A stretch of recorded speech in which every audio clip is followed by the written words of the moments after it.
भैया भैया वो मुझे कुछ पैसे चाहिए, कॉलेज की फीस जमा करनी है। बोल तुझे कितने पैसे चाहिए? 1000। अच्छा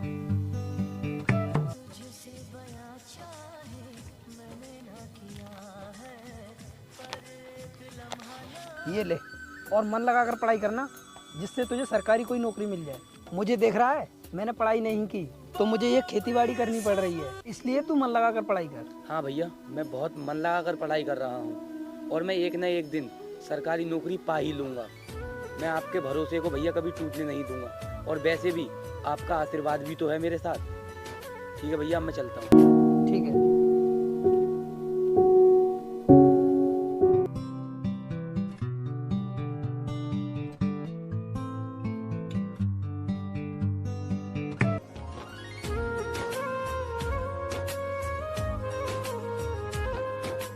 आओ बैठो। पहले आप ये बताओ, आप इतनी देर से कहाँ थे? वो क्या है कि यार मैं अपने भाई से पैसे लेने खेत पर गया था, इसलिए थोड़ा लेट हो गया। हाँ, तुम्हारे पास तो पैसे होते ही नहीं, सारे पैसे तो तुम्हारे भाई के पास होते हैं। हाँ, सारी फसल काट कर भैया ही बेचते हैं, तो पैसे भी उन्हीं के पास रहते हैं। तभी तो तुम नौकर की तरह उनसे पैसे मांगते हो। अरे सलोनी, तुम ये कैसी बातें कर रही हो?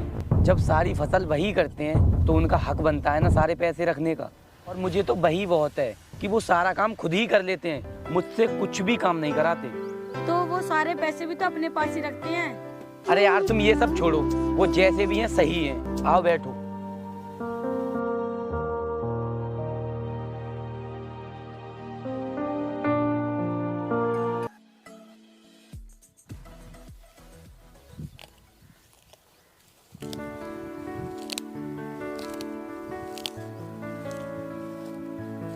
अरे तुम हाँ, तुम यहाँ क्या करने आई हो?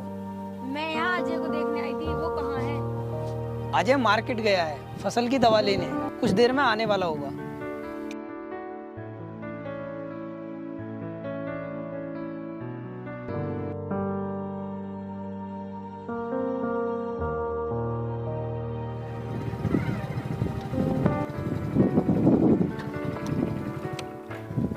भाई मैं दवाई ले आया हूँ। ठीक है छोटे, अभी सलोनी आई थी तुझे देखने के लिए।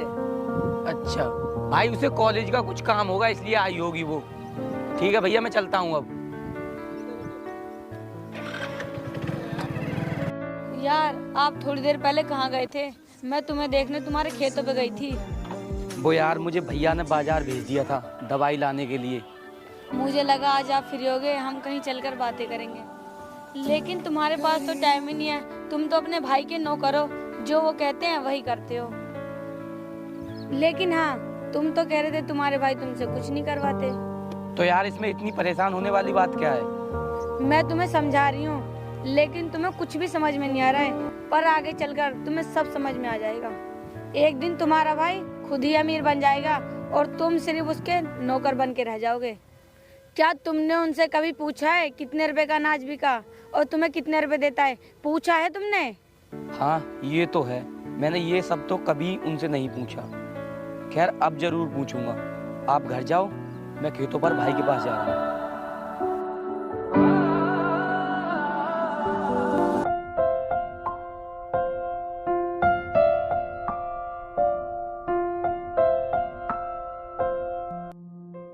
भैया मुझे आपसे कुछ बात करनी है।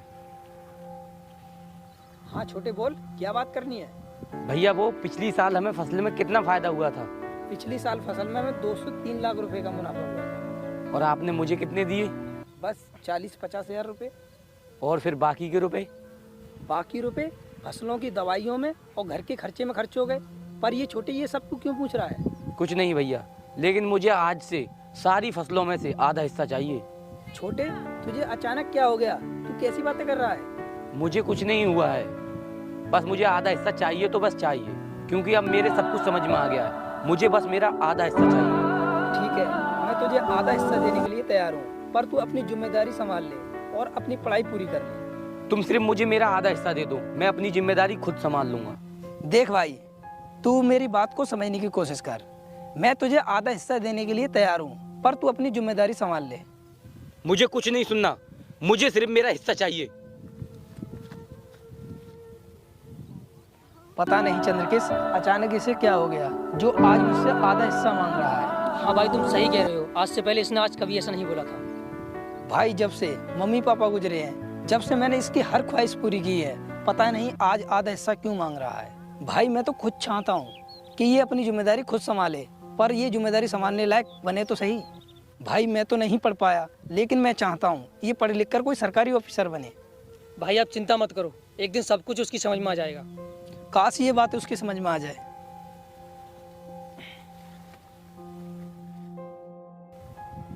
क्या हुआ? क्या बोला तुम्हारे भाई ने?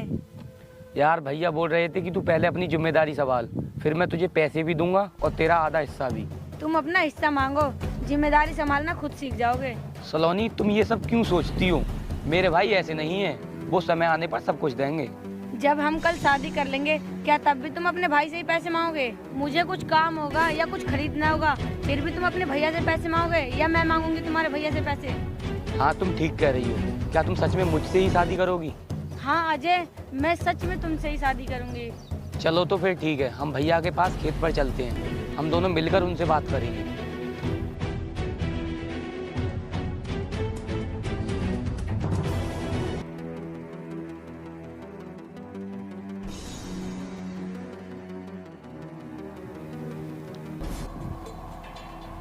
भैया मुझे मेरा आधा हिस्सा चाहिए। सोच क्या रहे हो? मैंने तुझसे पहले ही बोला था, जब तक तू जिम्मेदारी संभालने लायक नहीं होगा तब तक मैं तुझे कुछ नहीं दूंगा। अच्छा, तो तुम्हें अजय अभी बच्चा नजर आते हैं, इसका मतलब तुम इसी बात का फायदा उठाकर इनका हिस्सा नहीं देना चाहते हो। अच्छा, अब पता चला तू किसकी भाषा बोल रहा है और किसके इशारे पे चल रहा है। एक्सक्यूज मी, मैं किसी को भड़का नहीं रही हूँ, बस इनका हिस्सा देने के लिए बोल रही हूँ। तुम कौन होती हो इसका हिस्सा दिलाने वाली और हम दोनों भाइयों में लड़ाई कराने वाली? मैं अजय की होने वाली वाइफ हूँ और हम दोनों बहुत जल्द शादी भी करने वाले हैं। नहीं, ये मुझसे बिना पूछे शादी नहीं कर सकता। मैं भला तुमसे क्यों पूछूंगा, मुझे सिर्फ मेरा हिस्सा चाहिए। बहुत जल्द अजय का हिस्सा दे दो, वरना। चुप कर लड़की, नहीं दूंगा हिस्सा। क्या कर लेगी? भैया बस बहुत हो गया, इससे आगे अगर आपने सलोनी से एक भी शब्द बोला ना तो मैं भूल जाऊंगा कि तुम मेरे भाई हो। अच्छा किया, तूने आज अपना रूप दिखा दिया। माँ बाप के गुजर जाने के बाद मैंने तेरी हर ख्वाहिशें पूरी की और तूने एक पल में सारा हिसाब बराबर कर दिया मेरे भाई। ये फर्जी के ड्रामे बंद करो, मुझे मेरा हिस्सा चाहिए। नहीं दूंगा, किसी भी कीमत पर नहीं दूंगा, और किसी की हिम्मत हो लेकर दिखाए। हिस्सा तो मैं अपना लेकर रहूंगा, चाहे उसके लिए मुझे अपनी जान देनी पड़े या फिर जान किसी की लेनी पड़े। चलो सलोनी, और हाँ तुम आज से मेरे भाई नहीं दुश्मन हो।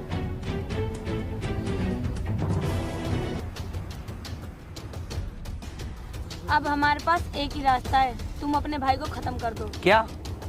हाँ, तुम अपने भाई को खत्म कर दो, जमीन के साथ साथ तुम्हारे भाई से भी आजादी मिल जाएगी। तुम ठीक कह रही हो, चलो हम खेत पर चलते हैं, दोपहर का टाइम है, वो सो रहा होगा।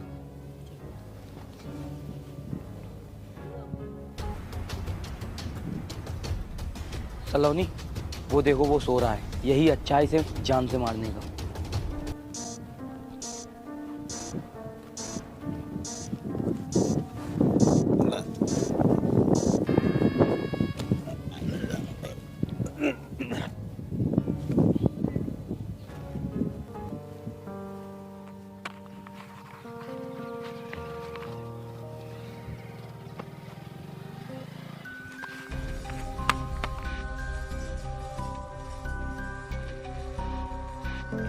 अजय, यही है वो डीलर। अच्छा,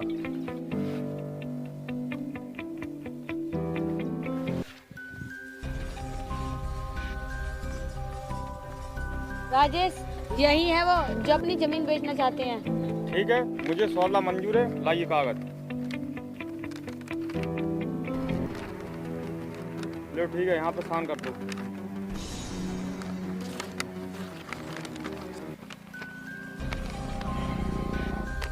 लो।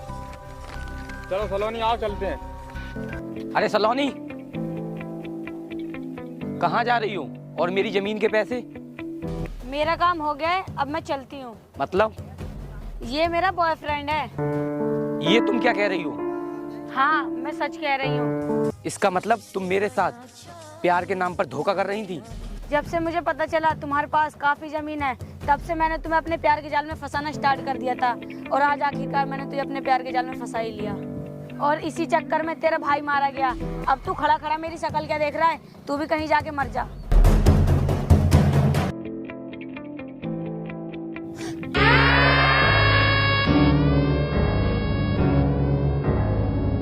अरे तुम जिंदा हो?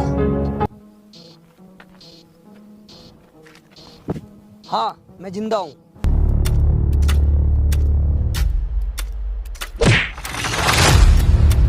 तूने तो मेरे सामने इसको जान से मार दिया था, फिर ये जिंदा कैसे?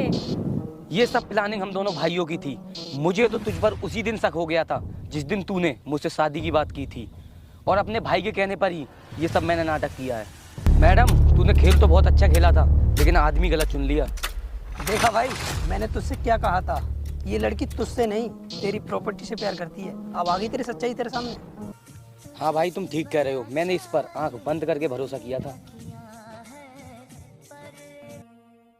अजय प्लीज मुझे माफ कर दो। अगर हमने तुम्हें ऐसे ही छोड़ दिया तो तुम कल को अपने प्यार के जाल में किसी और को फंसाओगी, इसलिए तुम्हें सजा मिलनी जरूरी है। अजय, पुलिस को फोन लगाओ। अजय प्लीज हमें प्लीज हमें माफ माफ कर दो। चलो भैया।